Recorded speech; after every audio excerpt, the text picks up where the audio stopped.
अब जैसे ही गुरुजी कहते हैं कि तुझे मैं शस्त्र दूंगा जिससे तू अपने पिता की मृत्यु का बदला ले सके, तो बैजू एकदम से उछल पड़ता है, जोश में आ जाता है, मतलब कहां है वो शस्त्र। शंकरानंद कहते हैं उसके लिए 12 वर्ष तपस्या करनी होगी। बैजू जो है वो बोलता है कि मैं इस समय गुस्से से पागल हो रहा हूं, 12 वर्ष क्या, मैं जीवन भर विपत्तियां उठाऊंगा, कष्ट सहूंगा, भक्ति करूंगा, तप करूंगा, परंतु वह शस्त्र अवश्य लूंगा जिससे प्रतिहिंसा की अग्नि शांत हो जाए। क्या 12 वर्ष के बाद वो मिल जाएगा? बैजू जो है एकदम आवेश में ही कहता है कि मैं इसमें गुस्से से पागल हो रहा हूं, 12 वर्ष क्या, मैं जीवन भर के लिए विपत्ति उठाने के लिए तैयार हूं, कष्ट उठाने के लिए तैयार हूं, मैं भक्ति करूंगा, तपस्या करूंगा, जो भी है, लेकिन वो शस्त्र में अवश्य लूंगा जिससे कि मेरी बदले की ये आग जो है वो शांत हो जाए, प्रतिहिंसा की अग्नि जो है वो शांत हो जाए। क्या वो 12 वर्ष बाद मिल जाएगा? वो दिलासा मांग रहा है। और शंकरानंद कहते हैं हाँ मिल जाएगा 12 वर्ष बाद। बैजू फिर से उनके चरणों में झुक गया, बोलता है आप साक्षात ईश्वर हैं, मैं आपका उपकार आजन्म नहीं भूलूंगा। चलिए, अब इस घटना को 12 वर्ष बीत गए, दुनिया में बहुत से परिवर्तन हो गए, कई बस्तियां उजड़ गई, जंगल बस गए, बूढ़े मर गए, नए लोग पैदा हो गए, जो जवान थे उनके बाल जो थे वो पक गए, जो दुनिया की रीत है कि नहीं। समय के साथ जो है परिवर्तन तो होता ही है। बैजू बावरा भी जो था वो बच्चा से अब जो है तरुण हो चुका है, तरुण मतलब युवा कह सकते हो, ठीक है। और गान विद्या में जो है दिन पर दिन आगे बढ़ रहा था, युवा हो चुका है, बड़ा हो चुका है, ज्ञान विद्या में जो है दिनों दिन वो आगे बढ़ता जा चुका था। उसके स्वर में जादू था और तान में एक आश्चर्यमयी मोहिनी आ गई थी। मतलब कि संगीत में इतना जो है पारंगत हो चुका है बैजू बावरा कि उसकी आवाज में ही जादू है। जो तान जो वो उठाता है गाते वक्त, उसमें जबरदस्त जो है लोगों को सम्मोहित करने की क्षमता आ चुकी थी। गाता था तो पत्थर तक पिघल जाते और पक्षी मुग्ध हो जाते थे। यहां पर जो है लेखक थोड़ा सा अतिशयोक्ति का प्रयोग करता है, थोड़ा बढ़ा चढ़ा के बोलता है, लेकिन मतलब यह हो गया कि वो जब गाता था तो वो किसी के हृदय को भी पिघला देगा, किसी को भी जो है मोहित कर देगा। अब एक दिन शंकरानंद ने हंसकर कहा, मेरे पास जो कुछ था तुझे दे डाला बैजू, तो पूर्ण गंधर्व हो गया है, अब मेरे पास और कुछ नहीं, अब तुम्हें एक गुरु दक्षिणा देनी होगी। ठीक है, गुरु जी कहते हैं कि मेरे पास जो भी था वो मैंने तुम्हें सिखा दिया, अब तो पूर्ण गंधर्व हो गया है।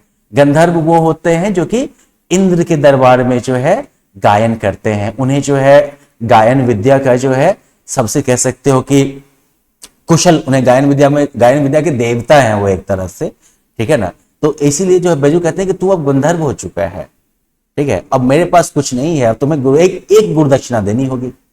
बैजू जो है वो हाथ जोड़कर बोला कि गुरुवर, आपका उपकार जन्म भर सिर से नहीं उतरेगा, आज्ञा करे, क्या चाहिए। शंकरानंद बोले कि प्रतिज्ञा करो। ठीक है, बैजू ने बिना सोचे विचारे कह दिया कि प्रतिज्ञा करता हूं कि, और आगे का जो है जो रिक्त स्थान था उसको शंकरानंद ने पूरा कर दिया कि प्रतिज्ञा करता हूं कि इस राग विद्या से किसी को हानि नहीं पहुंचाऊंगा। ये कैसी प्रतिज्ञा थी भाई? बैजू का रक्त सूख गया, पैर लड़खड़ाने लगे। क्यों? क्योंकि उसने ज्ञान विद्या हासिल क्यों की थी? बदला लेने के लिए, प्रतिशोध लेने के लिए। प्रतिशोध किससे लेता? तानसेन से लेता। लेकिन गुरुजी ने यहां पर क्या प्रतिज्ञा करवा दी गुरुदक्षिणा में कि किसी को हानि नहीं पहुंचाऊंगा। अब भाई किसी को हानि पहुंचाए बगैर आप प्रतिशोध कैसे ले सकते हैं? मुश्किल है ना। और इसीलिए बैजू का खून सूख गया, वो लड़खड़ाने लगा।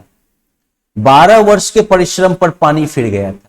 बदले के लिए छुरी हाथ में आई तो गुरु ने प्रतिज्ञा लेकर कुंद कर दी।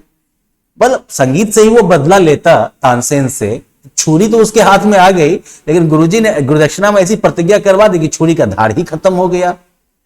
बैजू ने होंठ काटे, दांत पीसे, वो खून का घूंट पी कर रह गया एकदम अंदर से। अगर गुरु के सामने तो उसके मुंह से एक शब्द भी ना निकला। कैसे निकलेगा भाई? गुरु तो गुरु होते हैं। चलो फिर आगे निकलते हैं। कुछ दिन बाद एक सुंदर नवयुवक साधु आज आगरा के बाजारों में गाता हुआ जा रहा था। दुकानदारों और राहगीरों ने समझा कि मृत्यु इसके सिर पर मंडरा रही है। जिसने मतलब चूंकि वो नवयुवक गाता हुआ जा रहा था और आगरा में जो भी रहने वाले थे सब तो यही मानते थे कि भाई तानसेन से बड़ा जो है संगीता की कोई है ही नहीं, और इसलिए सबने यही मान लिया कि मौत इसके सर पर मंडरा रही है, मतलब ये जल्दी ही मरने वाला है, इसकी मृत्यु तय हो गई है। मौत सिर पे मंडराना मतलब मौत का निकट होना। उन्होंने सोचा कि उसे तानसेन की शर्त की सूचना दे दें, तो इसे बता देते हैं ना कि भैया ऐसा यहाँ का कानून है, मारे जाओगे फालतू में। परंतु निकट पहुंचने से पूर्व ही मुग्ध होकर अपने आप को भूल गए। वो उसके पास पहुंचते और उसे वहां का कानून बताते, इससे पहले ही वो उसके संगीत में इस तरह से मुग्ध हो गए वो अपने आप को भी भूल गए।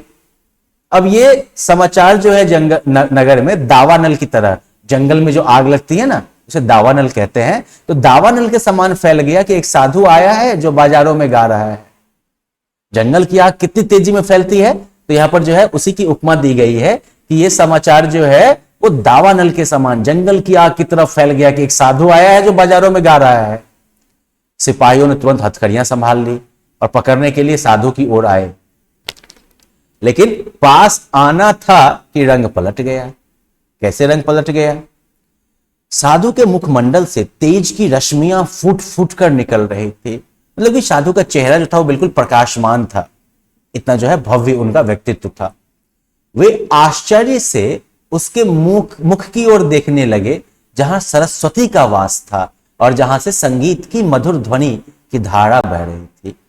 वो जो सिपाही सब जो थे वो आश्चर्य से उसके मुंह को ही देखने लग गए, जहां पर लगता था जैसे कि साक्षात सरस्वती का वास था, जहां से संगीत की जो मधुर ध्वनि निकल रही थी जिन मुखों से, जिस मुंह से, तो ऐसा लगता था जैसे कि सरस्वती का ही साक्षात वहां पर वास हो गया हो। आपने देखा होगा ना, सरस्वती की जो भी फोटोज देखी होंगी आपने, मूर्तियां देखी होंगी, सब में सरस्वती के हाथ में जो है वीणा भी है और पुस्तक भी है। वो जो है ज्ञान की देवी है, ज्ञान में संगीत भी शामिल है।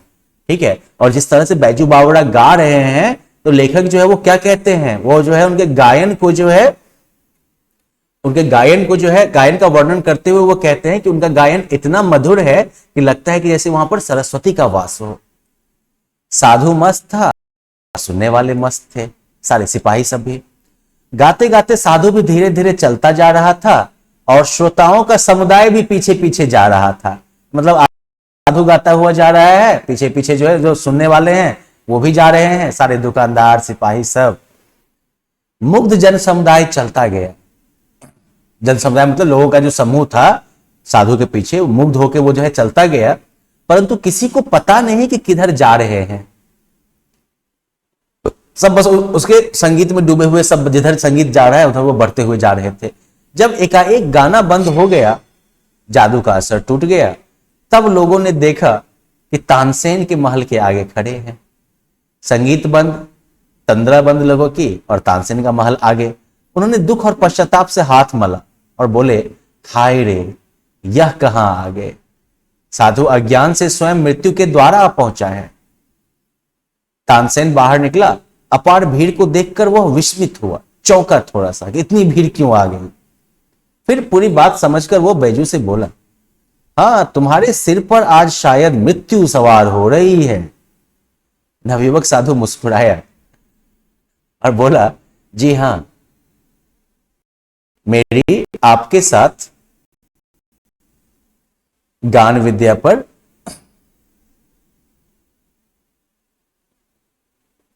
मेरी जो है आपके साथ गान विद्या पर चर्चा करने की अभिलाषा है। तानसेन जो है वो अभी भी जो है ये समझ नहीं पाया, क्योंकि इतना तो उसे लग जाना चाहिए था कि ये नवयुवक जो है वो कुछ सोच विचार के ही आया है, इसे यहाँ का कानून पता है, इसने गलती से ऐसा नहीं किया है। तानसेन लेकिन समझता है कि भाई उससे बड़ा कौन हो सकता है संगीतज्ञ, है ना, और इसी घमंड में जो है वो बेपरवाही से उत्तर देता है बिना टेंशन लिए, हाँ, अपनी इच्छा पूरी करो, कर लो गान विद्या पर चर्चा। तभी सिपाहियों को हथकड़ियों का ध्यान आया, वे आगे बढ़े और उन्होंने नवयुवक साधु के हाथों में हथकड़ियां पहना दी। भक्ति का तांता टूट गया। अभी तक जितने भी लोग भक्ति उस संगीत को सुन के बिल्कुल जो है तंद्रामय होके जो है उसके पीछे पीछे चलते आ गए थे, अब जैसे ही हथकड़ियां देखी कि सब जो है वहां से गायब होना शुरू हो गए। ठीक है, श्रद्धा का भाव जो था वो सिपाहियों के द्वारा पकड़े जाने के डर से उड़ गया और लोग इधर उधर भागने लगे, है ना। तो जब मतलब सिपाही कोरे बरसाने लगे और लोगों के तितर बितर हो जाने के बाद नवयुवक साधु को दरबार की ओर ले चले। लोगों ने इधर उधर भागना शुरू किया, सिपाहियों ने भी कोरा निकाल के जो है भागते हुए लोगों पर जो है धराम धराम देना शुरू किया, सटाक सटाक। और जब लोग इधर उधर भाग गए बिल्कुल, तब उस नवयुवक साधु को दरबार की ओर लेके चला गया। दरबार की ओर से शर्तें सुनाई गई कि कल प्रातः काल नगर के बाहर वन में तुम दोनों का गान युद्ध होगा। यदि तुम हार गए तो तुम्हें मृत्यु दंड देने का तानसेन को पूर्ण अधिकार होगा, और यदि तुमने उसे पराजित किया तो उसका जीवन तुम्हारे हाथ में होगा। क्या कहा गया कि अगर तुम हार गए, मतलब ये कंडीशन है कि अगर तुम जीत गए तो तानसेन के जीवन तुम्हारे हाथ में, और तुम हार गए तो तुम्हारा जीवन तानसेन के हाथ में। वही जो कानून है वहां का। ठीक है, अब देखिए इस कानून के तहत जो गान युद्ध होगा इसका क्या परिणाम होगा, ये हम लोग देखते हैं बस अगले लेसन में। ठीक है, बाय बाय।